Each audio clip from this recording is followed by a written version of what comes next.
The last person anyone expected to gain attention was Neo Carter. When students walked through the gates of Westbrook Heights Academy every morning, Neo was practically invisible. He wasn't the smartest student.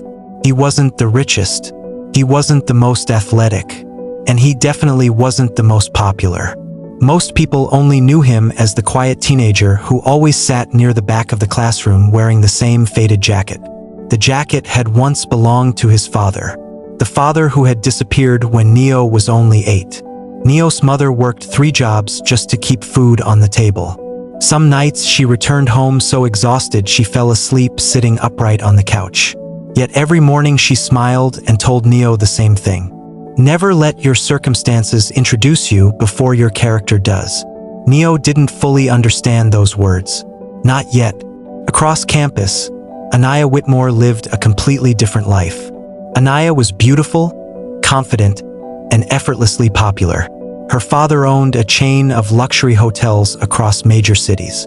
Her mother was a former television personality who later built a successful beauty brand. Teachers loved her, students admired her, and social media practically worshipped her. Anaya was surrounded by the unwavering love of her wealthy parents, who always wanted the very best for her and supported every dream she pursued. Money filled every room. Peace lived in their home. Then there was Ethan Kingsley, captain of the basketball team, straight-A student, future university star. Every adult in town described him as the perfect son. The only problem? Ethan was living a life designed by everyone except himself. His father had planned every detail of his future before he was even born. Every decision, every friendship, every dream. The pressure was crushing him, and nobody noticed. The 3 teenagers would never have become friends under normal circumstances. But life rarely follows normal circumstances. Everything changed on a rainy Thursday afternoon when their teacher assigned Neo, Anaya, and Ethan to work together on a community project as their end-of-semester assignment. None of them were happy about it, especially Anaya. She couldn't understand why she had been grouped with Neo. She barely knew he existed. Neo wasn't thrilled either. He assumed Anaya would spend the entire project acting superior. Ethan simply wanted to finish the assignment and leave.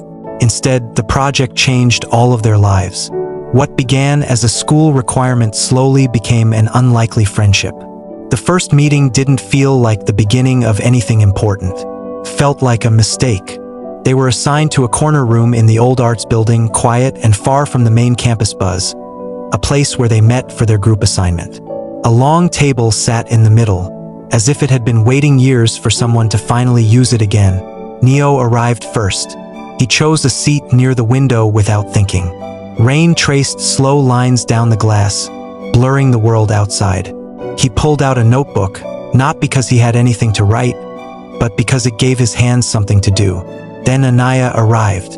She paused at the door like she was checking if she had the wrong room. "This is the group room?" she asked, looking around like the space itself had offended her. Neo nodded once.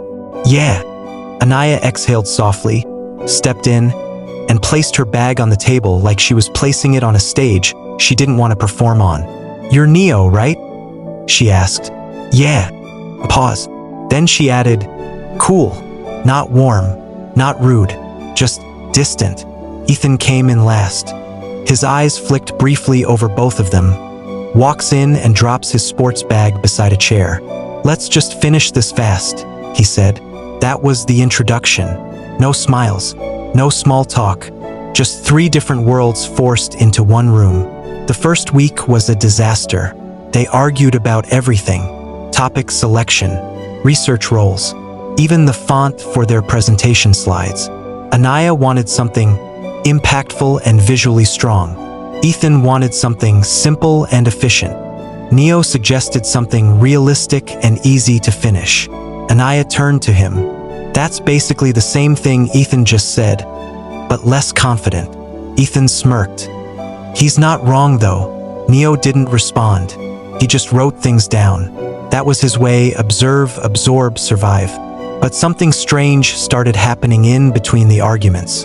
Little pauses, small moments no one acknowledged. Like when Anaya noticed Neo skipping lunch and quietly pushed her untouched sandwich toward him without saying anything. Or when Ethan stayed behind after practice to help Neo figure out the research structure, even though he acted like it was no big deal. Or when Neo corrected Anaya's presentation mistake so gently she almost didn't realize he was helping her, not criticizing her. They didn't talk about those moments, but they remembered them. By the second week, something shifted. Not friendship, not yet. Something softer. Understanding. They started meeting without being forced. One afternoon, Anaya showed up early and found Neo already there, staring at a blank page. "You always do that?" she asked. "Do what?" "Look like you're thinking too hard." Neo gave a small shrug. "It helps me think less loudly." Anaya almost laughed. Almost. Instead, she sat down. "That doesn't make sense." "It doesn't have to." For the first time, she didn't correct him.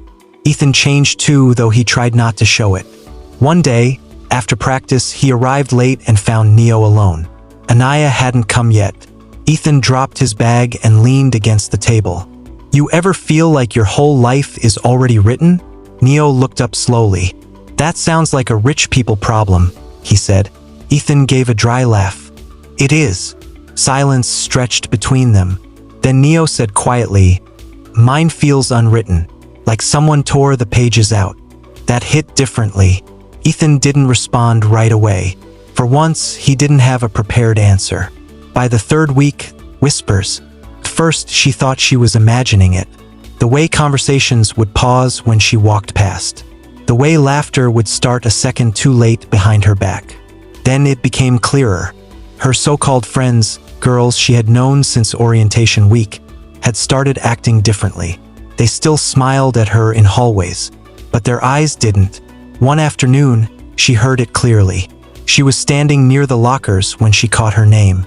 "She's always with those two now," one of them said. "Yeah." Like she's trying to downgrade herself on purpose. A small laugh followed. Sharp, deliberate. Anaya didn't move at first. Then she closed her locker slowly and walked away like she hadn't heard anything at all. But her grip on her bag tightened the entire way to the arts building. Neo noticed immediately. He always noticed things people tried to hide. "You're quieter today," he said when she entered the room. "I'm normal," Anaya replied too quickly. Ethan looked up from his notes. "That usually means the opposite." Anaya rolled her eyes, but it didn't land the way it used to.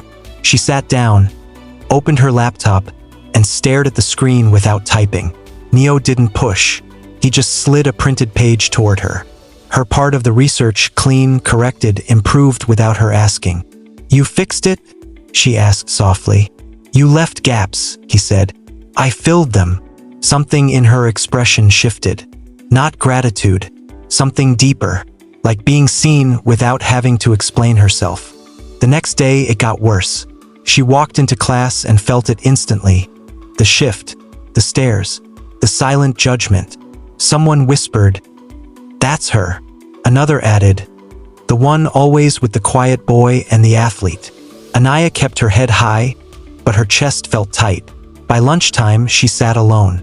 Or at least she tried to. Neo appeared without asking. Ethan followed a few minutes later, carrying 2 trays. He dropped one in front of her. "You forgot to eat again." "I wasn't hungry," she said. Ethan raised an eyebrow. "Sure."